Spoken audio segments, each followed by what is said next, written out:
cara de Jesus, como que ele era? A fisionomia dele? Porque isso é uma questão... Sim.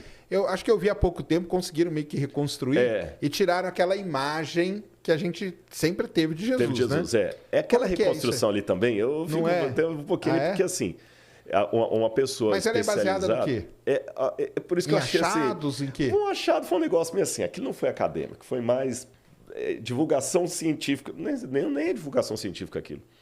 Foi um sensacionalismo da mídia, porque tem a ciência séria, tem um estudo acadêmico sério, tem Mas o populacho... existe um estudo sobre a fisionomia, como que era Jesus? Não, isso aí pouco importa pra galera? Pouco importa pra galera. Mas ele era o quê? Ele era parecido com o pessoal que vivia naquela época lá. Exatamente, pronto. O que é esse intermédio aqui? Não é nem céu, nem inferno, nem purgatório, que é o limbo, né? É aquele pessoal que paga, às vezes é uma revista, tipo um Discovery, um History Channel, que paga rios de dinheiro, o cara vai pro negócio e quando você é da área, você sabe que não é aquilo. Por exemplo, às vezes pode pegar alguém e falar assim, nossa, mas agora descobriram um quasar que assim, papapá, e o quasar emite de si por segundo, ele viaja 98% da velocidade da luz, e isso aí vai revolucionar o mundo, o quasar. Tudo. Aí eu, Rodrigo, sou leigo, falo assim, cara, descobri o negócio do quasar, agora o mundo pode acabar. Não é nada disso, o negócio do quasar já existe há muito tempo, não é bem isso que estão colocando aí. Você vai me alertar.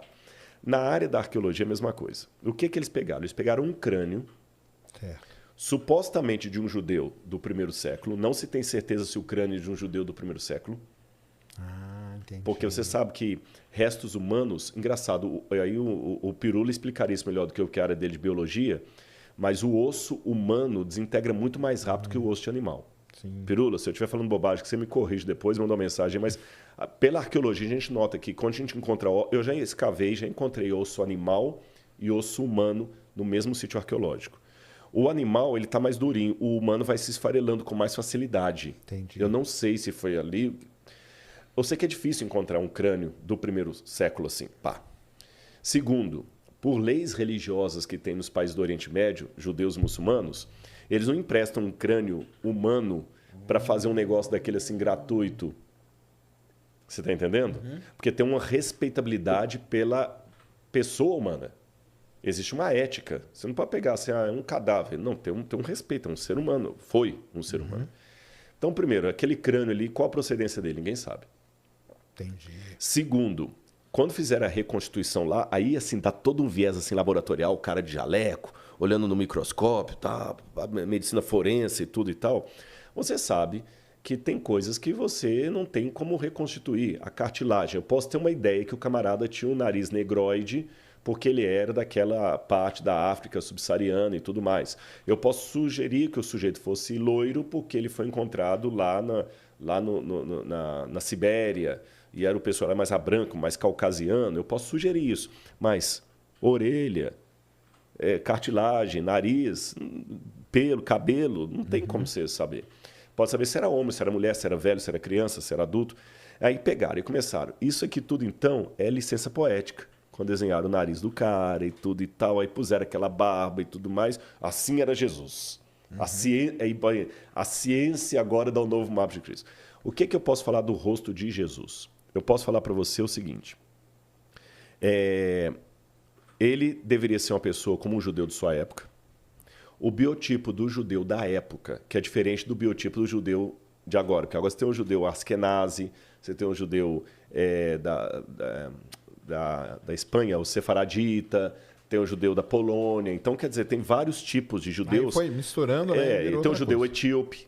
Você vê em Israel, judeu da minha cor. Está lá no exército, lá, falando hebraico, tudo judeu, de origem etíope. Você tem judeu loiro. Você tem judeu com aquele nariz mais afinado, assim. Então, tem que pegar qual que era a característica do judeu da época. Então, Jesus deveria ser um sujeito de estatura mediana, porque, pelo que a gente vê dos ossários que encontraram os fêmurs da época, a gente nota que a população era baixa, em torno de 1,60 m e poucos. Caramba. Eram baixinhos, eram então, pequenos. Jesus era baixinho. Baixinhos, os judeus tinham uma estatura baixa. Jesus deveria ser uma pessoa troncudinha, porque ele trabalhava com construção, a profissão dele era tecton, que o pessoal traduz como marceneiro ou carpinteiro, mas não tecton. Você não fala da tectônica de placas? Olha o mundo grego aí ajudando a gente. Claro. Tecton é construtor. O chefe dos arquitetos, dos construtores é o arquitecton. Então eles eram um tecton, né? A tectônica de placas, como é que as placas vão se construindo, se avolumando. E é pedra. Então ali na região da Galileia, trabalhava com pedra pesada e tudo andava Jesus a pé. Forte. Jesus era forte, tanto é que ele aguentou, carregou a cruz. Carregou a cruz, né? Depois de ter apanhado a noite toda, foi forte ali e tudo mais. Então, às vezes, ser forte. O nariz, o perfil do judeu é aquele nariz assim, tipo... Arqueado, sabe? Bem arqueado, assim. Barba volumosa. A pele devia ser uma pele mais azeitonada, porque eles estavam muito expostos ao sol. Né? Direto. O sol direto. Cabelo mais crespo e farto. Cabelo mais crespo e farto. Isto é o que eu posso concluir da aparência. Algumas coisas que eu falei estão em consonância com esse estudo que você mencionou aí. Né? Que também coloca um cara meio ali e tal. É que também eles não podiam fugir muito, porque senão ia ficar muito esquisito. Né? Agora, o que Jesus não era definitivamente é aquele ser quase com carinha efeminada, olhinhos azuis, aquela barba assim, com a carinha assim. Aquilo ali é uma construção... Sabe que aquele Jesus foi baseado em Luís XVI, né? Porque tinha a época todo Luís XVI, toda da sim, França. Que ele era o padrão, né? É o padrão de beleza. Entendi. Então, Jesus foi o padrão de beleza. Então, caramba, ele era baixo. Porque não pode colocar ele baixo, né? Porque senão como que ele ia chegar nos lugares, né? Exatamente. Chegar impondo ali, impondo. E não, né? Que coisa, né? É muito complicado, né? E aí, essa parte aí que você falou, né? Que, cara, assim, eu sou ateu e tudo, mas eu acho sensacional essas histórias, viu? Acho sensacional. Não, elas fascinam, elas são legais. Fascinam. A fase final ali, que você falou que ele carregou a cruz. Então, o negócio, a cruz existiu, ele foi crucificado. Foi crucificado. Tudo isso aí já é comprovado. Arqueologicamente. Sim, arqueologicamente. Inclusive, vou dar algumas evidências para você. Só para a gente contextualizar, era algo comum na época. Muito. Milhares, se não milhões. Eu estou resistindo a falar milhões, mas eu estou quase falando milhões. Não posso falar milhões com certeza, mas milhares eu posso. Milhares de pessoas foram crucificadas pelos romanos. A cruz era uma coisa tão detestada que a palavra crux, em latim, era um xingamento. Caramba. Quando eu queria te amaldiçoar, eu falava crux. Teve uma época que eu vou lembrar o nome foi perto da época de Cícero. Tinha um advogado chamado Rabirus. Não, minto. O Rabirus é o que estava sendo acusado. E o advogado, na época de Cícero, colocou uma norma, uma jurisprudência, em que a palavra crux não deveria ser pronunciada diante dos ouvidos de um cidadão romano. Seria como falar um palavrão aqui. Existem certas palavras que o YouTube hoje também... Sim, barraria, né? Crux era uma delas. Entendi. Aí havia 5 formas de pena capital dos romanos. Você tinha lapidação, quando a pessoa era apedrejada. Você tinha o cremácio, quando a pessoa era cremada viva. Você tinha o afogamento... Tinha mais uma que eu esqueci, a última, que era a crucifixão. E era considerada a pior de todas. A pior de todas? Pior de todas. Caramba. Aí, por que só encontramos 3 exemplares de crucificados até hoje? Porque o crucificado não tinha direito a um sepultamento digno. O corpo dele era jogado num lixão chamado putenescum. Olha só. De onde vem a palavra PUTA, que significa putrefazer. Aí muitos até pegavam isso e falavam o seguinte, é mito da Bíblia que Jesus foi sepultado no túmulo de José de Arimateia, porque os romanos... jogava o corpo ali. Só que encontramos já 3 exemplares que fugiram à regra. Um encontrado na Itália, acho que foi na Itália, o outro foi em Roma e o outro em Israel. O de Israel foi o primeiro a ser encontrado. Em 1969, perto da Guerra de 6 Dias, estavam reconstruindo Jerusalém depois da guerra e tinha um bairro lá, que existe até hoje, chamado Givat Hamivtar. Os tratores passaram e bateram num túmulo antigo. Caramba. E dentro desse túmulo tinha uma caixa de pedra que nós chamamos de ossário ou ossuário. Porque a pessoa, depois que morria... É interessante, o sepultamento era 1 ano depois de sua morte. Caramba. Porque você morria, o seu corpo era colocado no sepulcro, que era uma caverna. Depois de 1 ano, o pessoal ia lá, tirava os seus ossos, colocavam nessa ossário, caixa. Aí colocavam num gavetão assim e você estava com o túmulo pronto para outro membro da família. Entendi. Esse que era o aproveitavam, né? Aí aproveitavam. Acharam esse ossário. Aí estava o nome escrito do sujeito lá, Yohanan ben Hagakol. 1,63 m de altura. Lembra que eu falei que todo mundo era baixinho? E aí, quando pegaram, viram que como é o nome aqui abaixo do fêmur, a tíbia, né? Não, a tíbia é do braço. Esqueci, gente, agora deu branco. Eu não sei. Aqui da canela aqui. Estavam quebrados. Não sei se você acha aí. Estavam quebrados os ossos. E não foi quebrado de ação do tempo, não. Foi deliberadamente quebrado com uma pancada. Fíbula. Não, acho que é a tíbia. É tíbia mesmo. É a tíbia, né? Então eu falei tíbia. Eu tinha falado tíbia aquela hora. É a tíbia mesmo. Abaixo do joelho. Isso, bem abaixo do joelho. Estava quebrada essa parte, é a tíbia. E alguém quebrou aquilo ali. E eles falaram, interessante. E no calcanhar tinha um prego romano crucificado, enfiado. Caramba. No calcanhar, na cartilagem. Tava lá o prego. Estava lá o prego.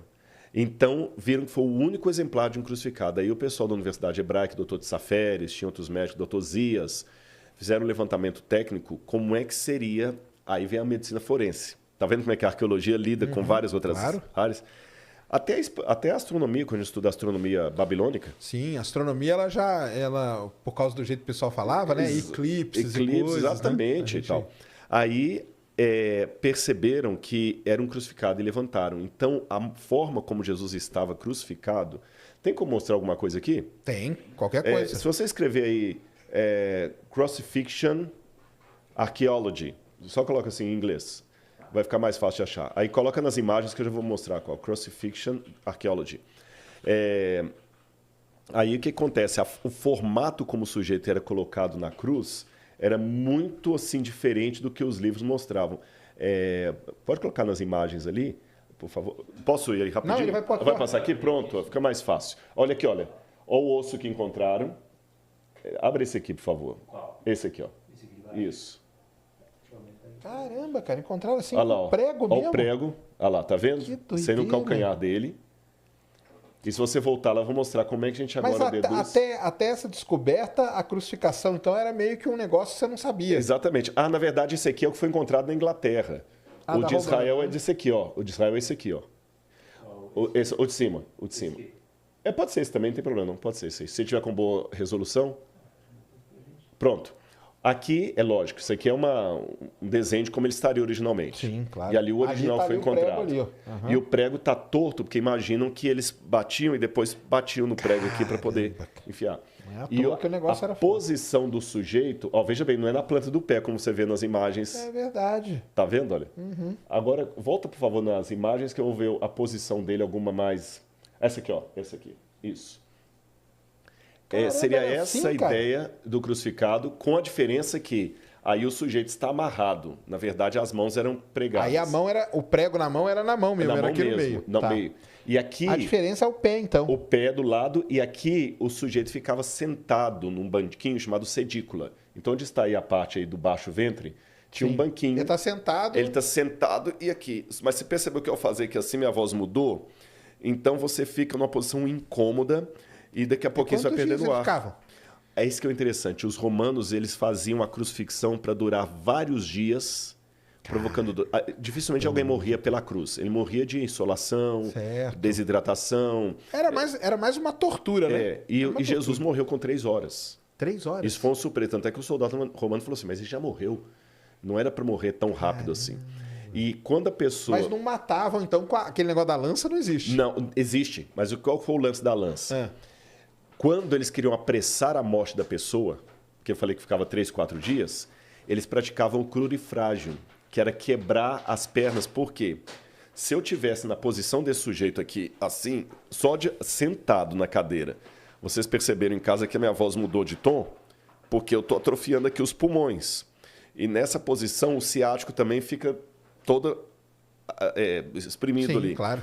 E eu vou perdendo fôlego com o tempo, vai perdendo fôlego. E para respirar, você tem que levantar e cair de novo. Então, a cruz era uma coisa horrorosa de se contemplar. Cara, era horrorosa mesmo. E quando você quer apressar a morte da pessoa, você quebra Porque as aí não tem pernas. como ele levantar. Aí ele morre mais rápido. Aí você vai no Evangelho, fala que estava um rebu em Jerusalém, época da Pêssar, da Páscoa. Tinha um grupo que queria crucificar Jesus, mas ficou com medo de ter uma reação dos partidários de Jesus. Aí falaram o seguinte, olha, Jesus morreu. Não, confirma se morreu mesmo. Aí que o sujeito pegou a lança e enfiou. Entendi. Aqui, então não foi a lança que matou ele. Não. A lança foi para confirmar se ele Confirmar estava a morto morte ou não. dele. E como viram que ele já estava morto, eles quebraram as pernas dos ladrões que estavam do lado. O Evangelho fala isso, mas não fala por que quebraram as pernas. Mas agora, aí vem o cruzamento da arqueologia com a Bíblia. Eu sei que quebravam as pernas para apressar a morte dos dois ladrões. Mas de Jesus nunca foi encontrado nada disso. Nada. Nem a cruz, Nem não a cruz, existe, nada. O mito do encontro da cruz é de Helena, mãe de Constantino, que foi lá no quarto século, que encontrou o pedaço da cruz de Jesus. Aí uma parte está lá na Maison du Trésor, lá da Igreja Notre-Dame de Paris. Outra parte está lá em Jerusalém. Mas, assim, até uma ironia de Lutero, que diz que encontraram tantos pedaços da cruz de Jesus que conseguiram construir 2 arcas de Noé e ainda sobrou um bercinho, né? Então, quer dizer... Tinha tanta gente que fala que encontrou. Com tanto pedaço da cruz, deu para construir 2 arcas de Noé e ainda sobrou um bercinho.